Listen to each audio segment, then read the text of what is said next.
Welcome everyone to the Ready for the Draft podcast. I'm your host, Gregg Schutze. This is episode 4 of the 2022 podcast series where we take a look at the draft eligible prospects and get you ready for the NFL draft. Now look, we're into the month of August, 1 week away from the start of the college football season. That's right, August 28th, that weekend, we've got a handful of games, which then leads into Labor Day weekend, which gives us our full slate of games. So it's my job leading up to the beginning of this season to make sure everyone's prepared. They know who to watch out for this college football season. And we've got 9 podcasts that we're putting together for the preseason that breaks down each position's top 10 list, along with some other guys that are sprinkled in as well that you need to make sure to keep your eye out for. So the quarterbacks went first. Talked about Spencer Rattler, Sam Howell, and the rest of the group. Last podcast was the running backs. Breece Hall, really, I don't think he's getting the national recognition that he deserves. This is a guy who finished 6th in the Heisman voting and a guy over 1,500 yards on the ground as well. I think if he has another year like he did in 2020, we could be talking about Breece Hall as a first-round pick. Now, he's got a lot of guys in the backfield with him, from the SEC primarily, at the top of the draft class with Isaiah Spiller, Ananias Smith from Texas A&M. You've got Kevin Harris from South Carolina, Zamir White from Georgia, Jerrion Ealy out of Mississippi. You can also sprinkle in some guys from the Pac-12 with CJ Verdell, the Big Ten with Tyler Goodson and Mohamed Ibrahim. So there are a lot of running backs to keep an eye out for, a lot of potential in that group, but not really a guy that you're targeting like Najee Harris or Travis Etienne. I think if Breece Hall has another big year, he has a chance to be a first rounder, but I don't know that it's a guarantee. I think with Najee Harris and Travis Etienne, we were talking about them as being first rounders going into the season. Now we have a wide receiver class, and it's interesting. You look at the last few years with the wide receivers, and you had these guys that you knew were going to be at the top of the draft. This past season, we had Jamar Chase, Jaylen, Waddle, and Devonta Smith all come off the board in the top 10. 2020, Henry Ruggs, Jerry Jeudy, CeeDee Lamb, Justin Jefferson, Brandon Ayuk. You go back a year before that, that was really a draft class where we struggled to see receivers that we were convinced were going to be first rounders. Hollywood Brown comes off the board to the Ravens at number 25, N'Keal Harry at the end of the draft, end of the first round, number 32 overall. But then you had Deebo Samuel, A.J. Brown, who's become a star there in Tennessee, DK Metcalf, same thing going there in Seattle, and Terry McLaurin in Washington.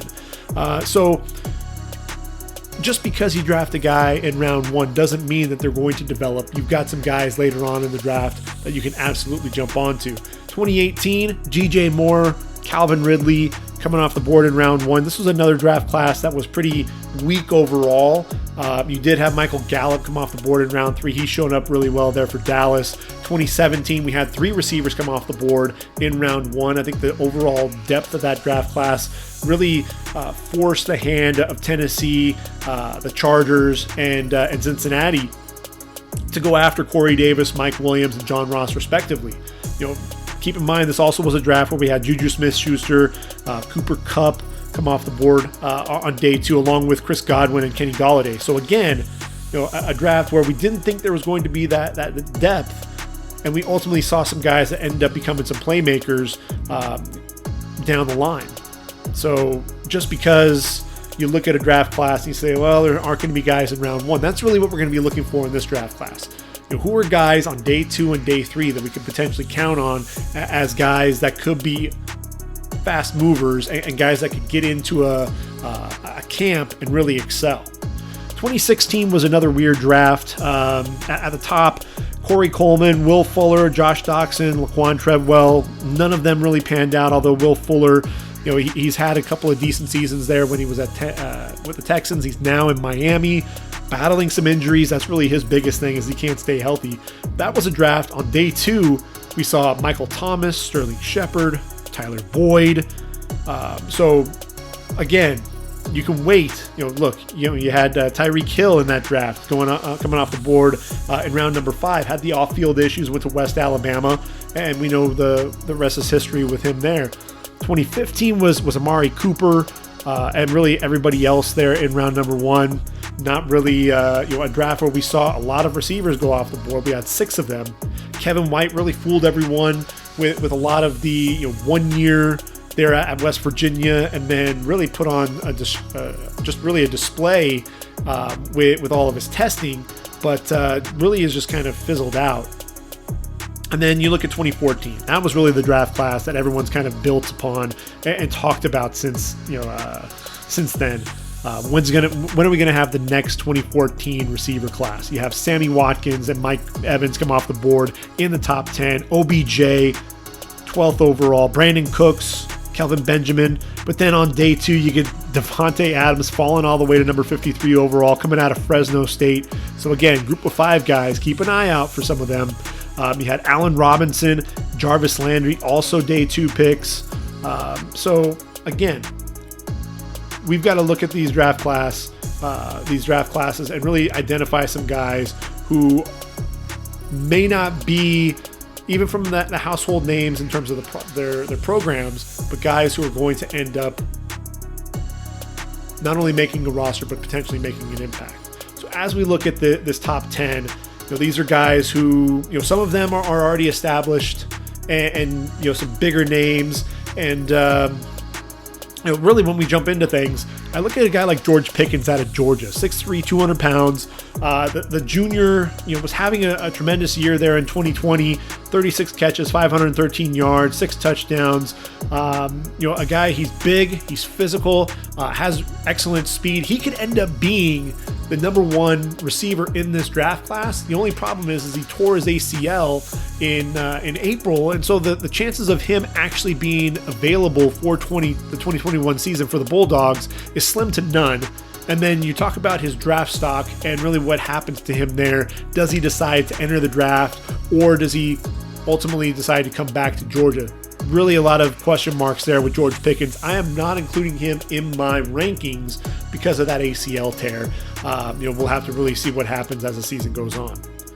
My number 1 receiver is Chris Olave out of Ohio State. 6'1", 188 pounds, a guy who has over 100 catches in his career with the Buckeyes, 1,766 yards, 22 touchdowns, and this is a guy who is he's so smooth when you watch him run. He also runs a 4.38 40, so not only I think he's just so smooth you don't realize just how fast he is. He has that vertical game to him, but the route running ability, the yak, that yards after catch, you love to see that. He'll line up on the outside, he'll line up in the slot. Like I said, the speed to beat you deep. He also does a great job finding the voids in the zone, so very intelligent receiver. A guy who gave Clemson's Andrew Booth a hard time, and that's one of the top corners in this draft. Same with Darion Kendrick. Beat him deep on a post, 56-yard touchdown in the national championship. A guy who does a really good job attacking the football in the air. You see him with really crisp routes, and really doesn't have to break stride because he had Justin Fields throwing him the football. But look, CJ Stroud, I think he's got a receiver that he's going to love throwing the football to. Excellent body control along the sideline. Does a really good job blocking as well. I think that's one of the things that you're going to be looking at with a lot of these receivers who can really elevate things to the next level. You saw him with a nice block on the edge to spring Master Teague for some big gains against Penn State. Had a block on the safety that sprung Garrett Wilson on a 60-yard jet sweep. Actually runs with some decent power too. Runs through arm tackles. Needs to kind of watch the ball security though with some of that contact. But a guy that I love the concentration. Cornerback's going to be in his face, and he still goes up and hauls the football in. Does a really good job winning at the line with his outside release, fighting through jams. Tracks the ball well over his shoulder. To me, he's the most polished receiver. We were talking about him as a potential first-round pick last year before he decided to come back to Columbus. Now, number 2 on the list is Garrett Wilson out of Ohio State, 6 foot, 195 pounds. And the junior, really, when you're looking at this, you've got 2 guys out of Ohio State. You're expecting to see Alabama with two guys at the top of the draft, right? I mean, first off, you had Henry Ruggs and Jerry Jeudy, and then a year later you have Jaylen Waddle and Devonta Smith. But this year it's Ohio State. And Garrett Wilson, he really, after a solid freshman season, he really had a breakout 2020. 43 catches, 723 yards, 16.8 yards per reception, 6 touchdowns. This was a guy who I thought did a really good job of showcasing that explosiveness. He's another guy who's very, very smooth. You don't realize just how quick he's moving until he's by you. But against Indiana, had a 75-yard touchdown, just the speed vertically, very quick with his slants, the cutting off of those breaks. What I love is just some of the subtleties there at the top of his route. And when he gets to that, that stem, being able to put a quick jab step and a head fake, and then, really sell the route either to the inside or outside and then cut back off of that. A lot of jet sweeps that we saw with him, kind of ran a little bit of that Curtis Samuel.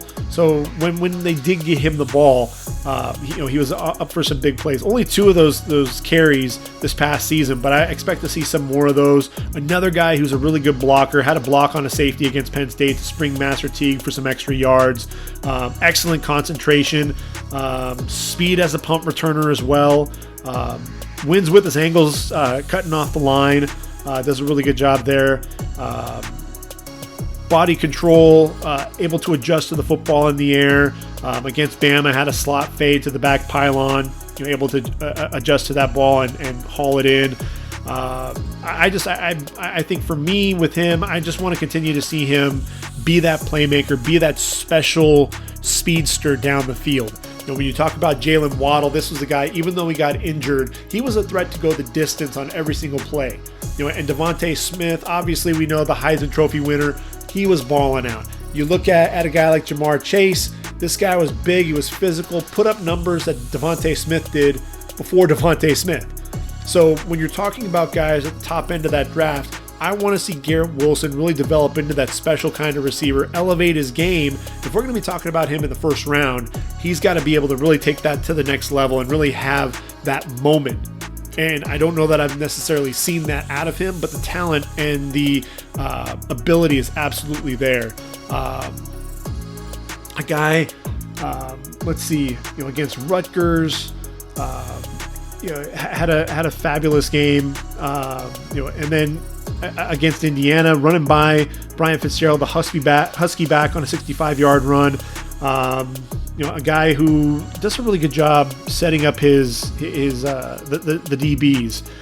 A jab to the outside, then breaks inside, crossing the face of the corner for an easy touchdown on a slant.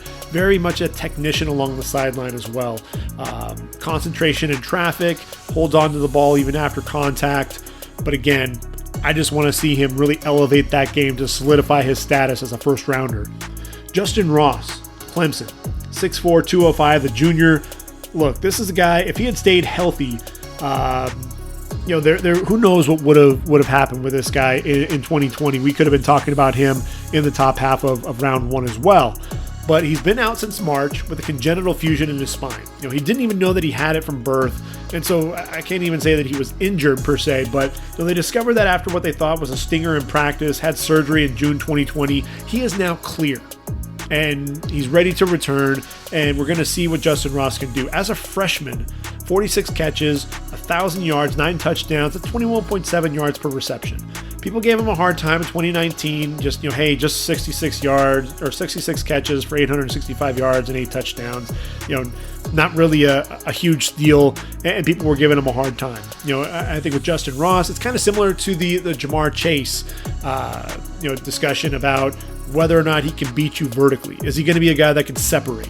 That's really the biggest question mark that you have for Justin Ross. I don't know that he's going to be able to run sub 4.5, but if he's running around that 4.53 range, I think he'll be okay. I mean, look, he's got tremendous size at that 6'4", 205, and he's very physical. He's going to beat you up much like Jamar Chase does, a guy who does a tremendous job on those 50-50 balls. He extends his long arms and attacks the ball in the air. What I love for him on a lot of the posts, you'd see him extend for the ball out in front of him, catch the ball in stride, and then juke a couple of defensive backs. to take that big play into a touchdown. Excellent sideline worker, getting his feet down, the body control there. What I loved against Josh Jobe going up the sideline, one to the outside, extended that outside arm as he was fighting with Jobe, made a juggling catch against him. Just a guy who, he'll win at the line of scrimmage with a nice stutter, jab outside, then cut back to the inside on his slants. Not somebody who's going to necessarily run away from you after the catch, but a guy who is going to get open consistently coming over the middle, because I love the way that he's able to do that, separate off the line of scrimmage. Drove the defensive back off the ball time and time again. You'd see him actually throttle down and sink his hips and cut outside or cut inside, and create some separation that way as well. So for a guy who's 6'4", 205, he may not have the vertical speed that you're necessarily looking for, but he can sink his hips and get in and out of his routes really quickly. And the thing that I love is he's not afraid to go over the middle. He's not afraid to go up and high point the football. I love the way that he's able to track the ball down the field, especially, looking over that shoulder. Justin Ross, if he can show that he's 100%, that he's back, because you're going to see him, I love his physicality at the line. I forgot to even mention that. The push-pull that you'll see on the corners and then get his release to the inside, sometimes to the outside as well. He's just so physical. And that's the thing that I just love. He's going to beat up corners there in the ACC. And, I'd love to see him go up against guys like Derek Stingley, just so that we can see him go up against the best corners. But look, if he stays healthy, Justin Ross, we could be talking about him as an early day one pick with DJ Uiagalelei throwing him the football. At number 4, Drake London out of USC. Now 6'5", 210 pounds, quit the basketball team to ultimately just focus on football. So he was a basketball player initially there at USC as well. Freshman year, kind of got off to a rocky start. Had some trouble with some drops, some concentration issues, but ended up with 39 catches, 567 yards and 5 touchdowns. Follows that up in 2020, 33 catches, 502 yards and 3 touchdowns in just 6 games. So this was a kid who was really poised for a 1,000-yard season, and that was even with Amon-Ra St. Brown and Tyler Vaughn in the game. Despite the fact that you had those two guys on the field with Drake London, you feared number 15. You had to know where he was on the field at any given point. This is a guy who was just so physical after the catch. Difficult to bring down. He's dragging guys for extra yards, bouncing off of tacklers and getting down the field as well. So he's very fun to watch after the catch. He's also a very physical blocker on the outside. That's one of the things that you see with the air raid offense, is a lot of blocks on the outside to set up his teammates. And he's not only a willing blocker, but he's actually a pretty darn good blocker. He's going to bury some guys on the outside. Comes back for the football along the sideline. You love the long arms. He attacks the football in the air like a basketball player. So you see that really on display. Boxes his man out, shields him away from the ball, and then he goes and attacks the football while it's in the air. Look, Dennis Rodman, best rebounder of all time. If he just waited for the basketball to come to him, he would have never been the player that he was. He went out and he attacked the football in the air, the basketball in the air, had incredibly strong hands to really haul the basketball in, and that's what you see out of Drake London out there on the football field. A guy who bounces off tackles, able to keep his balance. That's one of the things that you definitely see, and he shows some good speed for a guy his size. That's one of the things that I thought was pretty impressive. Against UCLA, man, this was a 65-yard touchdown catch. He was open down the middle of the field, cut inside the DB, nearly got stripped, secured the football, ran through a tackle, cuts back inside, ran through 3 more defensive back tackles, spun out of 1, kept his balance en route to the end zone. Just really a spectacular play. Like I said, I love his ability to attack the ball in the air, winning those 50-50 balls, just so incredibly physical. And again, you want to be able to make sure that he can sink those hips and be very explosive in and out of his breaks.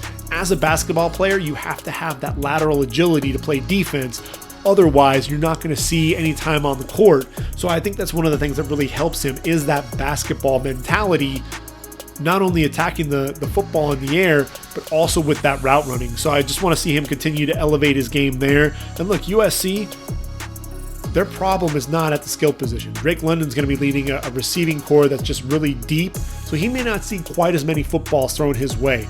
But there are a lot of guys. They go about 6, 7, 8 deep. That's not going to be the issue for the Trojans there. Keaton Slovis going to have plenty of guys to throw the football to. It really is going to be a matter of, will Graham Harrell take that air raid and allow them to attack what the defense is giving them over the middle, because they're going to play zone. They're going to play zone against you. You're going to have to force them out of that zone. And they didn't really do that a whole lot in the first 3 quarters, in Pac-12 play. Fourth quarter, they just kind of had to grip it and rip it because, look, they were down and they were able to fight their way back and win. Drake London was a big part of that. So that Keaton Slovis is comfortable with 15. I'm looking for big things there in the Pac-12. Number 5 on my list is Treylon Burks out of Arkansas. Look, 6'3", 232 pounds. This dude looks like a giant-sized, he looks like a giant receiver. Could play tight end. 51 catches, 820 yards last season, 16.1 yards per reception, 7 touchdowns. Does a really good job using that size to his advantage. Has huge hands. His hands are ginormous, and he uses those to really go up, extend his arms, and be able to catch the football. Against Ole Miss, that 7-yard touchdown came across the end zone, able to go up and extend, haul the ball in with one hand, catch, in the corner, catch really the corner of the football, secures it, got a foot down while he was extended. Just an absolutely insane catch.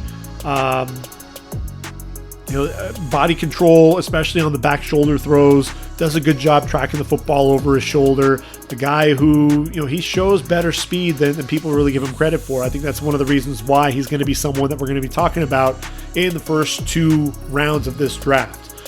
Someone who's going to get outside, is going to take off down the sideline. He's able to shake a couple of defensive backs, so he has some of that elusiveness. So he's not just a stiff receiver who's just going to get vertical on you. He's going to be able to make you miss in the open field and get down the football field after that. So I like Treylon Burks. I love the size. He and Drake London are going to be those 2 guys that we're going to probably be comparing quite a bit because they have a lot of the similarities in their game.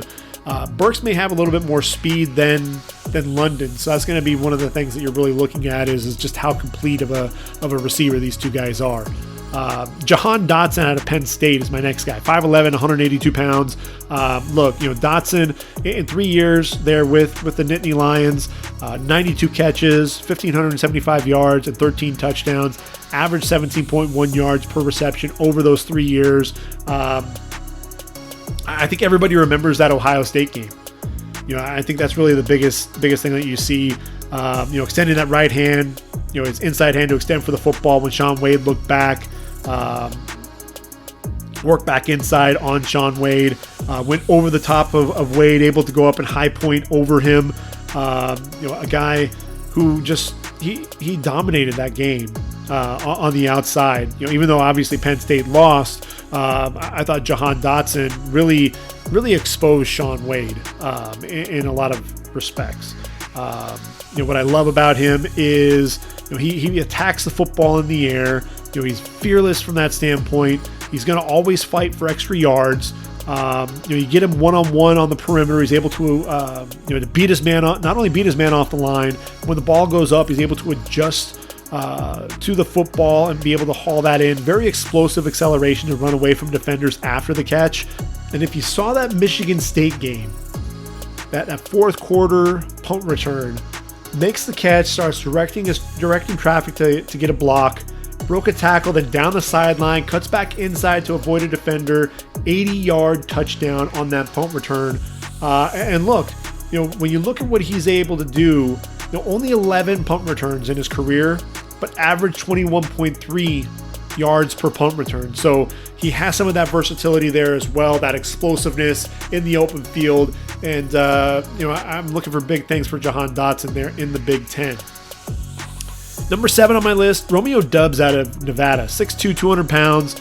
A guy who went over 1,000 yards in just 9 games a season ago with 17.3 yards per reception, 9 touchdowns on the year.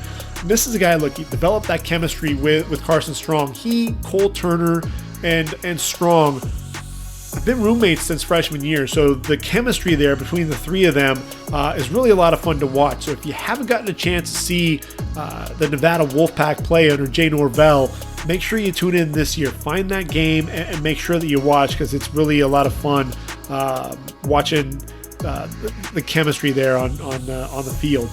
But this is a guy, he's long-armed, does a really good job attacking the football. He has deceptive speed, I think, because you look at him, you look at his size, right, 6'2", 200 pounds, but really has deceptive field and deceptive speed. It can get down the field in a hurry. Really smart, does a really good job. Just reading the corner, had a corner and off coverage, ran by him, noticed that he was flat-footed and just went ahead and took off with him and tracked the football in the air, 50-yard touchdown, had that corner beat. There was another play, nearly ran through the back of the end zone on this one play, caught the ball over his shoulder and able to keep his foot down.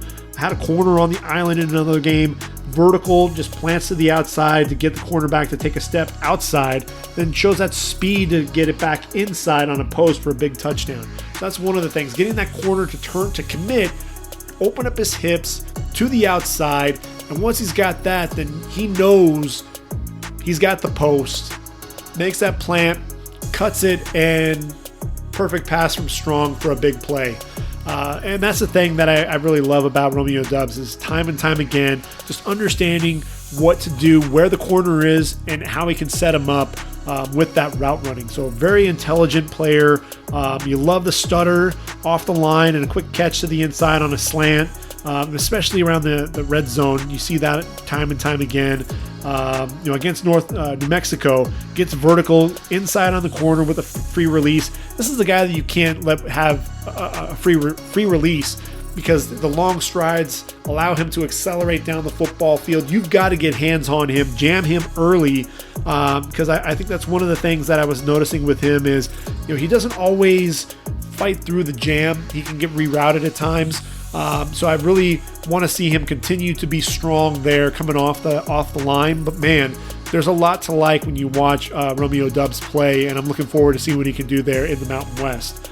Number 8, we're going to South Alabama. Jaylen Tolbert, 6'3", 195 pounds, another guy who went over 1,000 yards last season. In 11 games for the Jaguars, 1,085 yards, average 17 yards per reception, 8 touchdowns. And Jaylen Tolbert's game is attacking the football in the air. I look at my notes, and time again, this was a guy who was plucking the ball over corners' heads, just elevating over them, and on those 50-50 balls, making sure that was his. Against UAB, had a 38-yard touchdown up the seam. Ball was a little underthrown, but still able to leap up, pluck the ball over the DB. 50-50 balls, those are really his specialty. Uses those long arms and those strong hands to his advantage. A guy who just, put the ball up and he's going to go up and get it. That catch radius is huge. A guy that can drive his man off the line. Nice head fake to the inside to get the corner to commit, then snaps off that route to the outside for some easy separation. Look, he's 6'3", but still able to set his man up, plant to get him to open up those hips, and then after that, be able to cut off of that drive and really create some of that separation. So he's able to sink those hips and really set up that route. And that's one of the things that I really appreciate watching Jaylen Tolbert. And time again, winning off the line, nice stutter and gets a release, especially on those fades. Back shoulder throws, adjusts well to those balls. And really, I mentioned that UAB game with the ball underthrown. He does a great job adjusting to those underthrown footballs. So just because a quarterback may throw a poor ball doesn't mean that this guy with his catch radius isn't going to be able to come back and make a play on the ball. So I'm going to make sure that I'm tuning in and watching as many South Alabama games. I really want to see what Jaylen Tolbert can do. Again, his game is going to be attacking that football in the air. Just put the ball up and let him do his thing. which makes John Mechie at number 9, it's a little bit different for him, right? Because he's the speedster there for Alabama, 6 foot, 195 pounds. Everybody's gone there in that receiving core for Bama. So now it's John Mechie's turn to really showcase that speed. And look, Mac Jones had fun throwing him the football deep. 55 catches, 916 yards, and 6 touchdowns. Why is he not higher on the list? Well, this is a guy, again, has that vertical speed and that 9 route, tracks the football well over his shoulder, accelerates away from defenders, so we know that that's his game. But we don't see him do much of anything else. Is there any physicality to his game? Can he really go over the middle and take a big hit? Most of his plays were made on the perimeter and really going deep. A lot of the vertical routes, whether it was a 9 route or a post, I really want to see some more versatility to his game. If he's just a vertical guy, a guy that's just going to win you deep, there's a need for that at the next level, but you're not going to be a first rounder and probably not going to be a second round pick either. That's probably going to be, third round range would be my thought, at least initially. So I really want to see what type of chemistry Mechie has with Bryce Young there at Bama. If he has a big year, he can sneak his way into that second round talk, but I only think he's going to be a first rounder if he can showcase some of that versatility. Look, we know what Jerry Jeudy had, the route running ability. Henry Ruggs, not only was he a vertical threat, but this was the guy who really worked on his craft to be more of a route runner. Jaylen Waddle could do a little bit of everything. He had the speed, but he also showcased the route running ability, not just a guy that was going to get vertical on you. And Devonta Smith, the never say die attitude, a guy that was just always going to attack the football and play with passion. And so what is John Mechie? We know he's a vertical threat, but what else is he? That's really what I'm going to be looking for in 2021. My next guy, we're going back to the Big Ten again, and I'm going with Ty Freifogel out of Indiana, 6'3", 214 pounds. When you think of all the receivers in the Big Ten that we've already mentioned, right? Who is the Big Ten receiver of the year? It wasn't any of those guys. It was Ty Freifogel. And look, when Ty Freifogel was healthy, he battled some injuries, but when he was healthy, he was putting together some monster games. A guy who just showed an ability to get open. He was a vertical threat. I think people weren't expecting to see that type of ability to make plays down the football field that he was able to put together. A guy who was pretty physical after the catch as well, but an excellent route runner, just knew how to get open. And really, there was a 3-game stretch in the middle of that season that put his name on the map. Against Michigan, 7 catches, 142 yards, and a touchdown, 20.3 yards per reception. Follows that up the next week, 11 catches, 200 yards, and 2 touchdowns against Michigan State. Back-to-back 200-yard games, because in that loss against Ohio State, 7 catches, 218 yards, and 3 touchdowns. That's 31.1 yards per reception against Ohio State, the Big Ten champion. I mean, this was a guy who was just playing like a man possessed. Then he ends up getting hit with the injury bug a little bit and struggled to recover from that. But, the Michigan game, look, 32-yard reception up the sideline. His inside arm was grabbed by the defensive back, able to extend that right arm and still haul in the football. Did a good job stacking the corner against Michigan. Stutter, release, cuts to the inside, and then stacks him, tracks the ball over the shoulder, catches out in front of him. Did a good job extending for the football when he was coming across on the drags and the crossers. Definitely a weapon over the middle in traffic. I think that's one of the things that really stood out. A guy who had an 18-yard touchdown. There was a throw to him in the flat, catches the ball. At the 10-yard line, he was hit, dropped the pad level, spun away, and then had to spin away from another DB at the 5-yard line, fight for the end zone. But a guy who just showed that he's tough to bring down after the catch as well. Elevating to catch the ball in traffic over a couple of defensive backs against Ohio State and Marcus Hooker. Hooker bites and comes down a bit, and what he ends up doing as he's coming across the field, he sees him come up and kind of gets sucked up, and he takes that route vertical, understands what the defense is doing, understands he's got that leverage now deep, and is able to make a play in the end zone for the score there. Again, taking what the defense gives him against Michigan State, snapping off those out routes and off coverage, really able to give him easy first downs, taking what the defense is going to give him. Crisp route, the dig route coming across the field, kept that route down the line flat. Once he cleared the linebacker, made a really nice catch. He's a hands catcher, a guy that's just going to, there aren't going to be any body catches with Ty Freifogel around. That Ohio State game, man, ball throws up, thrown up in the air, plucks the ball out of the air in front of Shaun Wade. In the slot, runs a curl route, comes back down the stem to the quarterback and attacks the football.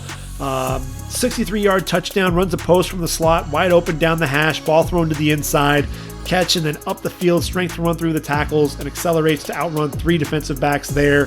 56-yard touchdown up the sideline, back shoulder at the 28-yard line, able to adjust to the football, shrug off the corner, and scores again. To me, Ty Freifogel, I would have loved to have seen what he could have done had he not gotten bit by the injury bug. Because he was having a phenomenal year. You look at that, that game after the Ohio State game, played against Maryland, Wisconsin, and Mississippi. Only had 6 catches in those final games. And look, what I will say against Mississippi, he had a pretty physical block on a DB on the outside to spring Whop Filior for a big gain. So even though he wasn't always getting the football, he was still making some plays. Against Wisconsin, didn't get any separation at all against Caesar Williams. He was able to break up because he had inside position, and that was, I think, a lot of that was based on the fact that he was still battling some injuries and couldn't really get in and out of his breaks like he was earlier in the season. A healthy Ty Freifogel is going to be a guy to watch, especially with Michael Penix coming back.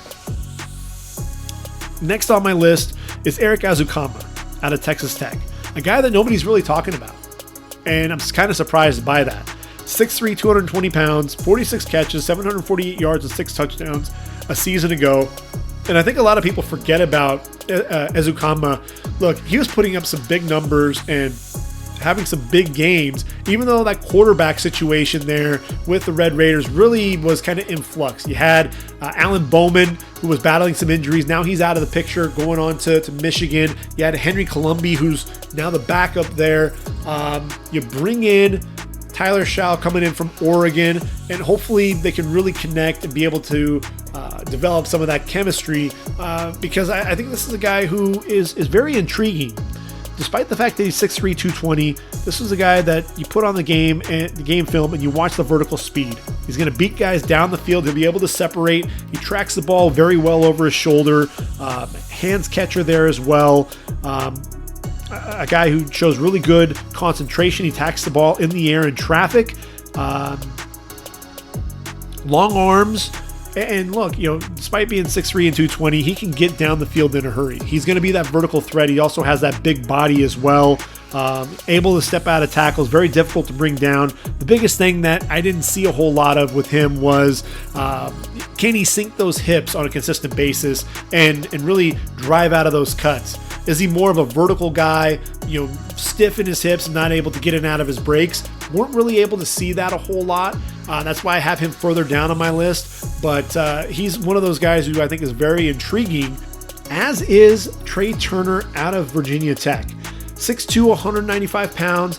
And this is a guy, over 1,600 yards in his career with the Hokies, 17.2 yards per reception, 11 touchdowns, and a guy who I think, the body control is one of the things that you definitely see, able to extend for the football, adjust to especially the poorly thrown balls, large catch radius, a guy who's going to make the first man miss, can accelerate away from defenders, very strong after the catch. You'll see the stiff arms, especially there was a game against UAB, down the sideline, got a nice stiff arm and was able to get some extra yards after the catch. Against UVA, had a fade, able to go up and haul in, one-handed catch, right arm, with his back to the sideline right there at the goal line. So it was really a pretty play there as well. A guy, just put the ball up anywhere around Trey Turner, he's going to be able to attack the football. And look, another guy who's 6'2" and has really nice speed down the field. I just want to be able, again, to see consistently sinking those hips and driving in and out of those cuts. And if he's able to do that, then I think he's another guy that's going to rise up draft boards. Ready for another receiver out of the Big Ten? How about David Bell out of Purdue? 6'2", 205, the junior, Had a 1,000-yard season in 2019. Rondale Moore out due to the injury. 86 catches, 1,035 yards, 7 touchdowns. Follows that up. Just played in 6 games there in 2020, but still 53 catches, 625 yards, 8 touchdowns. This is a guy who I think you put on the tape and time again, what you're going to see is him plucking the football out of the air, high pointing the football over DBs. There was a one-handed catch against Minnesota, plucking the football out of the air, along the sideline against Northwestern.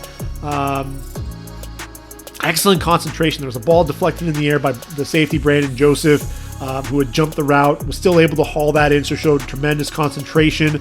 He's not a burner by any means. He's not going to be a guy that's going to be able to get vertical on you, but he's definitely physical, a guy that's he loves contact, isn't afraid to go over the middle, attack the football in traffic, full extension to make his catches over his head, will run through arm tackles, and I look at my notes and it just keeps saying 50-50 balls, 50-50 balls. This is the guy that's going to go up and attack the football in the air. He's one of those guys who's really fun to watch. I just wish that he was a little bit faster because then I can move him further up my board. Zay Flowers out of Boston College. Look, 5'11", 178 pounds. The junior had a big year in 2020. Really put himself on the map for the draft this season. 56 catches, 892 yards, 9 touchdowns. Really developed some chemistry there with Phil Dracovic. Does a really good job shaking corners at the line of scrimmage to create separation at the line. Doesn't always sink his hips to explode out of cuts. Kind of relies on just that raw athleticism. I think that's really what he needs to kind of work on, is being more explosive out of those breaks to create that separation. Not really a natural pass catcher either. You saw a lot of drops, a lot of body catches, especially on the outside. What you do love is you see some separation on some double moves. Once he gets vertical, he's beating guys by 2 to 3 yards. I think he dances too much at times rather than just getting up the field. So a lot of times he has the opportunity to turn a play into a big play, and he doesn't because he really loses that window of opportunity. He's looking too much to try to dance and try to make people miss, get on Sports Center, when really, man, if you just put your foot in the ground and get upfield, you may actually turn it into a big play anyway. I thought effort at times with some of his routes wasn't always there, but the explosiveness is absolutely on display. The guy who also had 38 carries in his career there with the Eagles over his first 2 seasons. He's somebody to keep an eye out for. I just want to see him be a more polished receiver, more complete receiver. Khalil Shakir out of Boise State, 6 foot, 190 pounds. This is a dude who he's been explosive for the Broncos in his first 3 seasons in Boise. Over 1,700 yards through the air, 13 touchdowns, also carried the ball 50 times, 4 touchdowns running the football as well, and a guy who can show off some versatility in the kicking game as well. What I love is he can get vertical in a hurry. You see that full speed getting down the field. What I loved against Utah State, 52-yard touchdown, a double move, fake the corner, then post, cross the face of the safety, and then showed the speed to go the distance. Really excellent concentration. Tip passes coming over the middle, still able to haul in the football. A guy who I think does a really good job weaving his way through traffic and through defenders. Does show a nice stiff arm. Also has a really nice arm over to beat the jam off the line. So a guy who I think can get a little, some physicality. He's not really a name that you would think of as being a more physical receiver, but definitely a guy that's able to do that. And I mentioned this kid's versatility, but I think it was really on display in that Mountain West Championship against San Jose State. First drive, 3 plays out wide, 3 plays in the slot, 1 in the backfield. So definitely the versatility on display. Very shifty, sudden, quick acceleration after the catch. He's a guy that is just going to be a reliable target for whoever's playing quarterback there for the Boise State Broncos. After that, Jaylen Robinson out of UCF, he reminds me a lot of Hollywood Brown. Look, 5'9", 163 pounds, actually played his freshman year at Oklahoma, only played in 2 games, transfers to UCF, and his first year was tremendously explosive. 55 catches, 979 yards, 6 touchdowns. A guy who He's not the biggest guy by any means. Look, 5'9", 163 pounds. He's pretty small, but he does resemble Marquise Brown. And he's very sudden with his movements in the open field, just like Marquise, a guy that's going to get down the field.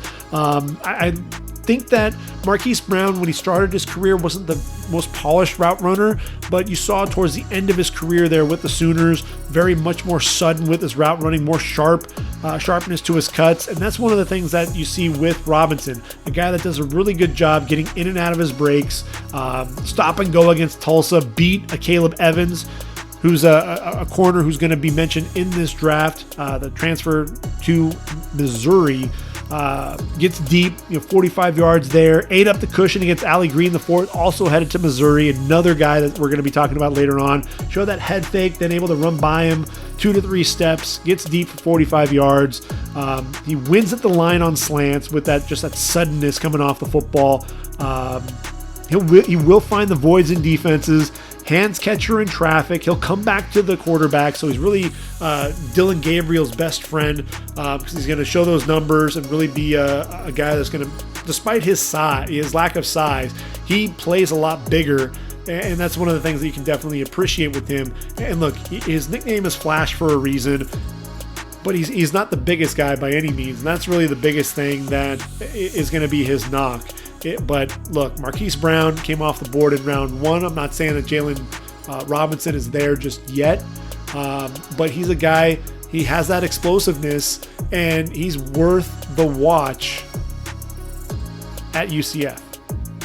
Another guy that I've mentioned who is going to move up draft boards quickly if he has a big year there for Miami, and that's Charleston Rambo, 6'1", 175 pounds. Yes, you saw him at Oklahoma. He's transferred to Miami, and really what we need to see is 2019 Charleston Rambo. 43 catches, 743 yards, 5 touchdowns. This was a dude, he never gave up on his routes, was always working across the field, deep for the quarterback, a hands catcher, body control along the sideline, showed a quick win on a slant versus Houston, then the speed to run away from the defenders, really accelerated past 3 DBs en route to a touchdown, able to stop and start, juke defenders in the open field, just a guy who was really poised to be the guy. And here's the thing, that was with a guy by the name of CeeDee Lamb, what was there playing in 2019, and was drafted in 2020, number 17 overall by the Cowboys. And really, there wasn't a whole lot of pressure on Charleston Rambo to be the number 1 receiver, and he had a huge year. Fast forward 1 year to 2020, and through 9 games, just 25 catches for 312 yards and 3 scores. Really expecting a bigger presence about him. He had 17 starts coming in, and yes, he did show off some of the shiftiness, slant and go, able to get vertical for a 40-yard gain, but really he just seemed to disappear at times. He wasn't really the guy that took over games. Marvin Mims, Theo Weiss, some of these other receivers had to step up because Charleston Rambo kind of disappeared at times. And I don't know if it was the pressure of him being the number 1 guy that got to him or what, but he just did not look like the same receiver, the same confidence, winning regularly and really, making sure that Spencer Rattler, look, if you're getting open and you're beating your guy, Spencer Rattler is going to be getting you the football, and you just didn't see that out of him in 2020. He transfers to Miami as a grad transfer, and look, the spring game, he was repeatedly winning off the line on his slants. That was one of the things that you love to see. Some quick throws in that game as well, made multiple defenders miss in the open field that can accelerate away. That's what you saw even in 2020, that he was able to make guys miss in the open field. He could win on the slants, but what type of presence are we going to see out of Charleston Rambo? Are we going to see 2019 Charleston Rambo where really the pressure was off of him? CeeDee Lamb's got the main focus, but Charleston Rambo was able to have a big year? Or are we going to see the 2020 Charleston Rambo that kind of disappeared during the season? De'Ara King needs an explosive receiver, needs a number 1 wideout, doesn't really have that right now going into the season outside of Charleston Rambo. There's a perfect opportunity for him to be that guy. I want to see him step up. If he does that, Charleston Rambo is likely going to be in the top 10. He just has that that special quality to him to make plays, even when there really isn't. He's one of those dynamic players, so I really hope that he can put everything together. Going into the group of 5, you got Javon Hiley out of Coastal Carolina. Look, he's 6'2", 190 pounds, had a huge year in 2020, 65 catches, just 2 yards shy of 1,000 yards, 10 touchdowns. He and Grayson McCall really developed some chemistry. This is a guy who uses his size to his advantage, very reliable, plucks the ball out of the air with his hands. You saw it against Liberty in the Cure Bowl, creating late separation, using that big body to shield the ball from the defender, versus the corners in off coverage. Will snap that route off on those out routes, get some easy 8 yards in front of the defenders. Go routes, got behind 2 DBs, tracked the football over his shoulder, able to kind of bend towards the sideline as well as the QB just drops the ball in over his shoulder. Great play there, both by McCall and Hiley. Jump cut to the inside, then back outside with an arm over to beat the corner off the jam.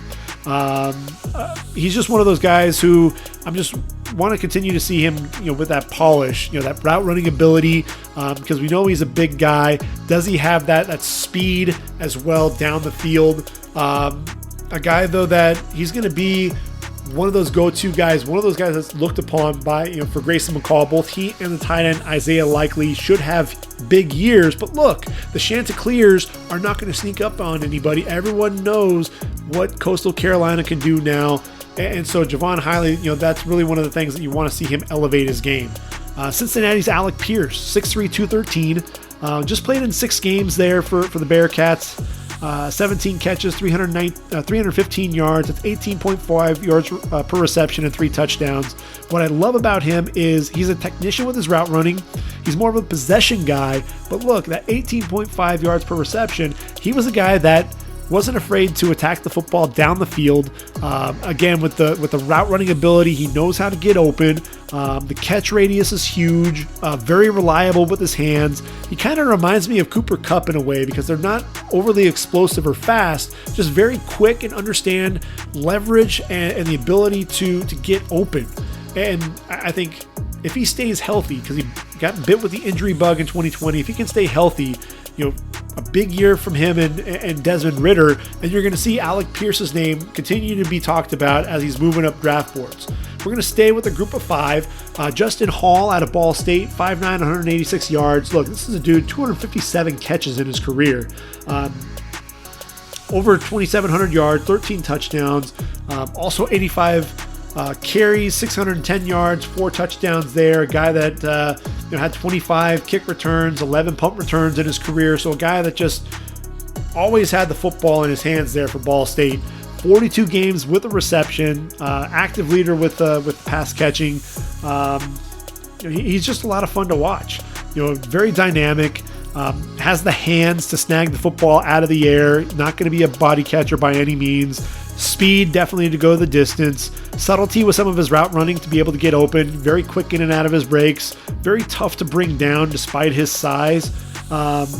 Very elusive in space. And he's going to bring that stiff arm on the outside. That's one of the things that I think is really fun to watch, is he's going to try to bury you whenever he can at just 5'9", 186 pounds. He runs with a running back mentality. But you're not going to see him very often because he's playing at Ball State. But I would encourage you, if you get a chance to watch the MAC, tune in and watch Justin Hall. On the opposite side, you got another guy that's really fun to watch, Johannes Tyler. Johannes Tyler is 6'3", 208. And this past season, 42 catches, 607 yards, 8 touchdowns. What I love about Tyler is he's a big physical receiver. Very strong hands at the catch point. He'll put that corner on his back and he'll attack the football in the air. You'll see some of the stutters and release to the outside. And the corners, if they try to jam him, if he's already got, if you don't have him square when you're jamming him, he's already by you. And he has that physicality and that strength to really just run through that jam. He's not going to be a burner, but he is a long strider, a guy that's going to eat up a lot of yards in a hurry. And just what I really loved was down the stretch against Buffalo and San Jose State. Had some really nice games there. 10 catches, just under 200 yards and 2 touchdowns in those 2 games combined. But a guy that, he kept working back to the quarterback. I thought he did a really good job there. Back shoulder fades, a guy that was able to really show off that basketball player mentality as well, boxing out the corners, elevating and attacking the football in the air. Back shoulder, though, I just look at my notes and I have back shoulder, back shoulder, back shoulder. A guy that just knows how to run those routes, drive the man down the field, and then able to go ahead and open up and adjust to the football in the air on those throws to the outside, even with those guys. So obviously he's able to go ahead and snap it off and be able to catch that ball. I'm a big fan of Johannes Tyler, just as a guy who I think is going to continue to develop. And I'm going to be watching to see what he can do there for Ball State here in 2021. One guy I haven't mentioned yet, you're probably wondering why, and that's Reggie Roberson out of SMU. 6 foot, 205, started his career at West Virginia, transferred to SMU, and look, for the Mustangs, over 2,000 yards receiving in his career and 17 touchdowns, 8 games over 100 yards, 6 touchdowns going into 2020. Really battled injuries though. October 2019, the foot injury put him out for the year, only played in 8 games. Only played in 5 games in 2020 because he was out in October. October's just not a good month for him. Had a knee injury in 2020, so are we going to be seeing a Reggie Roberson who can really... he was dynamic, getting down the field, able to take off and get vertical. A guy that was very sudden as well, and I think it's really... hopefully he can get through October 2021. He's just a guy who I think can be a talented receiver at the next level. Just the speed, ability to pluck the football out of the air and get down the field. He's very smooth, team captain as well. And look, he's willing to be a blocker as well, to spring his guys for extra yards. He's the teammate that you want to have, very unselfish. You just hope that he can stay healthy. And that's why I don't have him mentioned among some of my top prospects in this year's draft class, because I'm so worried that this guy just can't stay healthy. And one last name to throw out there is Tulsa's Juan Carlos Santana, 6'1", 175. And look, JC Santana, you look at the numbers, nothing spectacular, 34 catches, 544 yards, 4 touchdowns. You'll probably remember the Hail Mary against Tulane that got the Golden Hurricane into overtime that allowed Zaven Collins to have that 96-yard pick six to ultimately win it over the Green Wave. But he had the Hail Mary catch in overtime, elevates, catches the ball over his head, ultimately able to haul it in for the score, the game-tying score with it. And he's just one of those speed guys, a vertical threat, very lean, needs to put some weight on, can kind of get pushed around a little bit and rerouted, but if you can hit him vertically, he has the chance to really do a lot of things over the top. And so just one of those names to watch out for in the American Athletic Conference, JC Santana. So we've gotten through the receivers. I've given you about 20 to 21 guys to keep your eye on. Next podcast, we're going to talk about the tight end position. And I know we're going to start in the SEC. We're going to talk about Jalen Weidermeyer of Texas A&M and Jaleel Billingsley out of Alabama, the 2 guys that are going to be at the top. Trey McBride, Colorado State, not too far behind. And then there are a lot of guys in that 6'5", 6'6" range, big physical targets. There's a lot to cover there. Look, the tight end class a season ago, you had Kyle Pitts at the top. We don't have that this year. But what we do have is a lot of depth, a lot of guys that are going to make plays for quarterbacks, and that's really what teams are looking for. They're looking for those tight ends who can be those pass catchers, but really what's going to separate these guys is who can be the blockers and who are the guys that struggle with some of that blocking, and that's really what you're going to see tipping some of those scales, but a lot to like at the tight end position. So we'll get through all of that in our next podcast. Episode 5 will be released here in the next couple of days. Until then, for ReadyForTheDraft.com, this has been the Ready for the Draft podcast. I've been your host, Gregg Schutze. Enjoy your week, everybody, and until next time, I am out of here.